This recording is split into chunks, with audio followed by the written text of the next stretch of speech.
Welcome to this short video about Assessment 3 for the World of Maths TP1 2016. Looking at the About This Unit page, we'll scroll down and we can see that Assessment 3 is the Maths Resource Folio, 2,500 words. The weighting is 50% and it is due week 12 at 9 AM Australian Eastern Standard Time, Monday the 6th of June. And we can see here the related learning objectives are 1, 2, 4, 5, 6 and 7. So it's a decent part of the unit, and the assessment, as you can see with the 50%, is fairly heavily weighted. So if we scroll up we can see the learning outcomes. So learning outcome 1, the assessment is addressing, define and describe the similarities and differences between mathematics and numeracy. Number 2, recognise numeracy skills used in the real world. Number 4, recognise and develop opportunities for numeracy and mathematics-related experiences in play and everyday experiences in early childhood settings. Number 5, describe the nature and development of mathematical thinking and numeracy processes in children. Number 6, describe how the Australian curriculum for maths encourages understanding in mathematics and numeracy for children.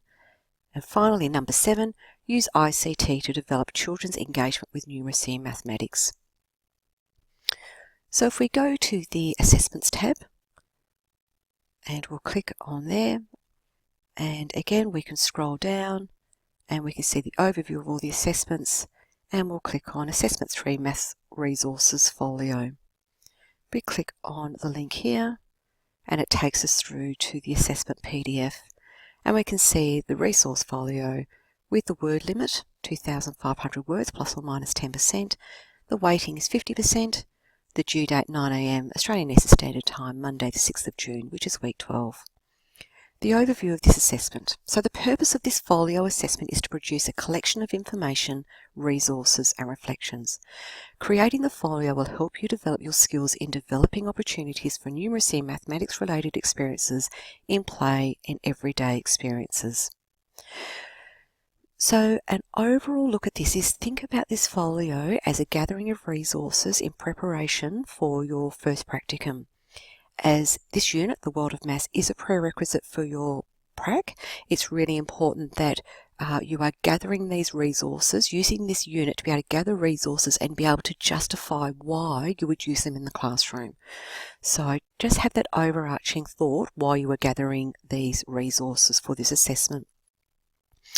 So the details. So by gathering information into a folio, you are demonstrating an ability to identify, evaluate and transmit ideas about effective, engaging and encouraging mathematical experiences for children.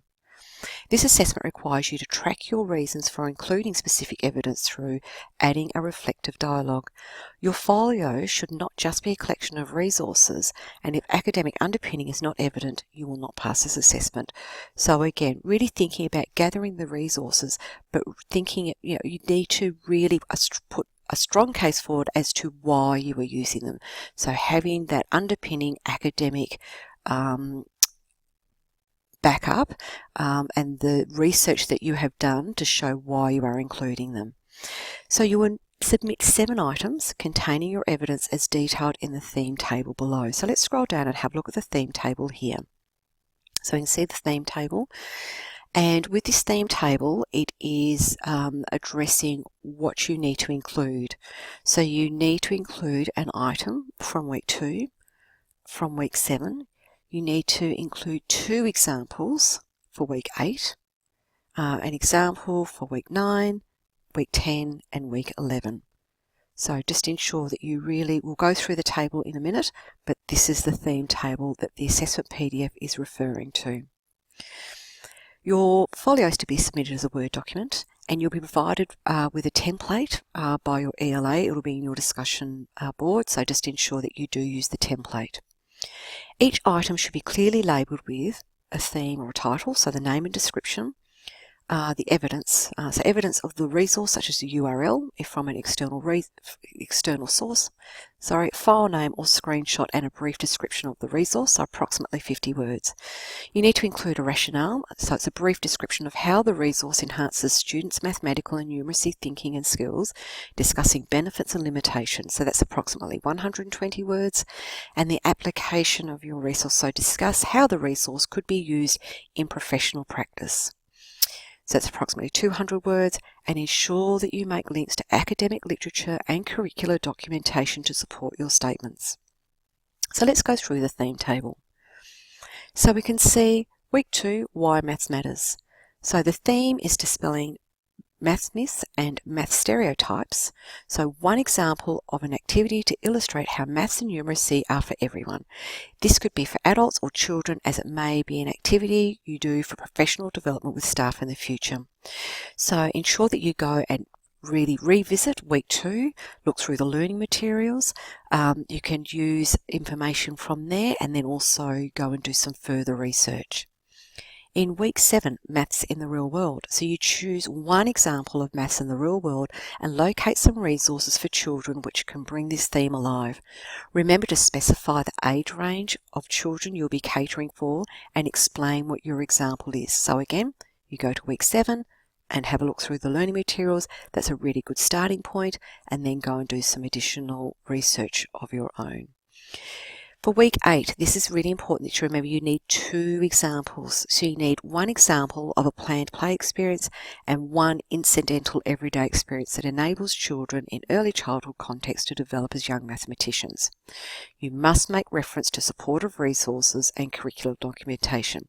So this is around maths in early childhood. Ensure that you really go and have a look at week 3 and 4 as a good starting point and for your justification.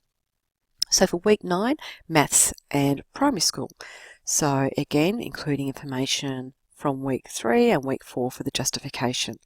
So for this piece of follow evidence, you are to include one example of a learning experience that enables children in primary school context to develop as mathematicians. You must make reference to supportive resources and curricular documentation. So for both these, early childhood and for the primary, this is where you need to ensure that you are looking at the curricular documentation, so the Australian curriculum and the Early Years Learning Framework, the EYLF. For week 10, maths and the learning environment. For this piece of evidence, you are to include one example of a stimulating maths learning environment for children. You are to analyse the environment and state the advantages and disadvantages of the design and consider the supportive content from week 10 within your writing. So this is where you might, if you've got access to a classroom, perhaps if your children go to school, you might ask the teacher if you've got permission to take a photo of the classroom, and that's what you can include, and you discuss and consider the advantages and disadvantages, or you might need to go and do some research of your own and find particular diagrams. For week 11, so the new modalities and maths, so ICT, you are to include one piece of evidence of how ICT can be used within an early childhood context, which does not inhibit play behaviour, and demonstrate how you can create an engaging activity using ICT. So there's your theme table. Ensure that you are really sticking within what the theme table is asking for each week. So the submission details. So you can go into the assessment tab and it'll be submitted via Turnitin. So looking at the assessment criteria, you can see assessment 1, criteria 1, selection of evidence to match each theme. So ensure you really do have a look at the theme table and ensure that you are matching it. Assessment criteria 2, development of and discussion about numeracy and mathematics related experiences in play and everyday events for children. Number 3, understanding of the nature and development of mathematical thinking numeracy processes in children. Number 4, personal and professional reflection and evaluation. And assessment criteria 5, appropriate writing conventions including APA referencing, punctuation, grammar, spelling, sentence structure, word choice, academic and information literacy. So your work will be assessed using the following marking guide. So for a pass, Again, we're using a holistic rubric, so you need to ensure that every one of these bullet points is met.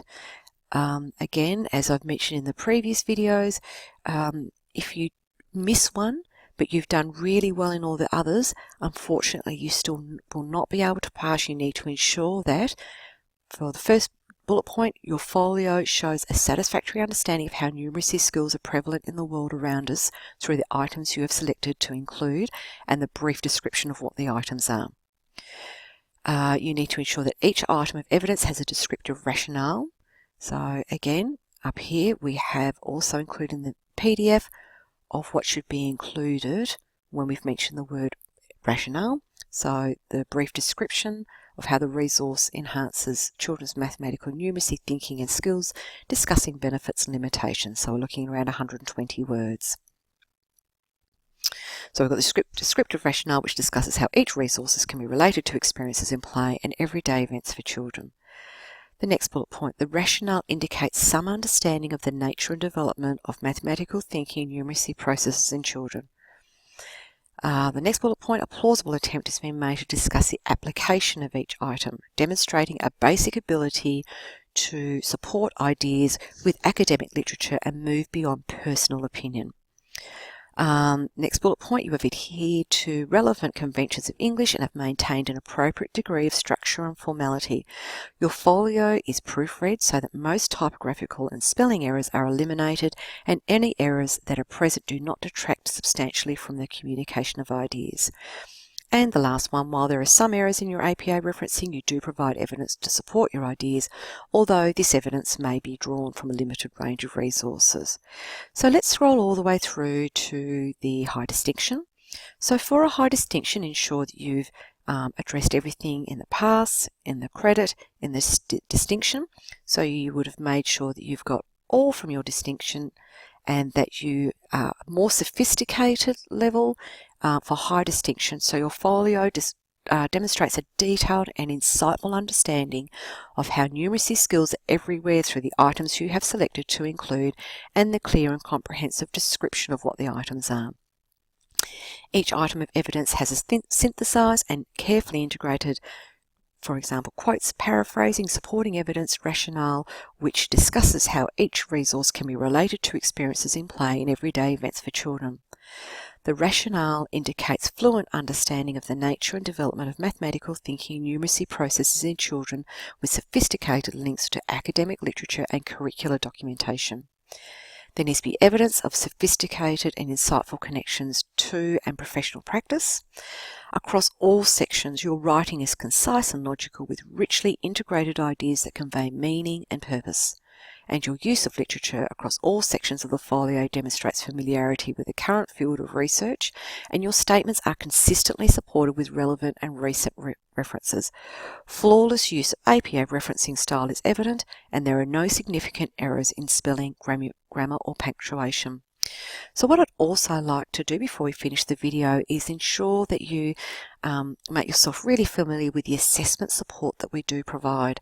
So if you click on the assessment support link in the left hand side, you will come up with the assessment support that we have here. So for assessment help, you will see it has a great infographic about where to go when you have an assessment due, so ensuring that you look at Blackboard, look at the assessment PDF, etc.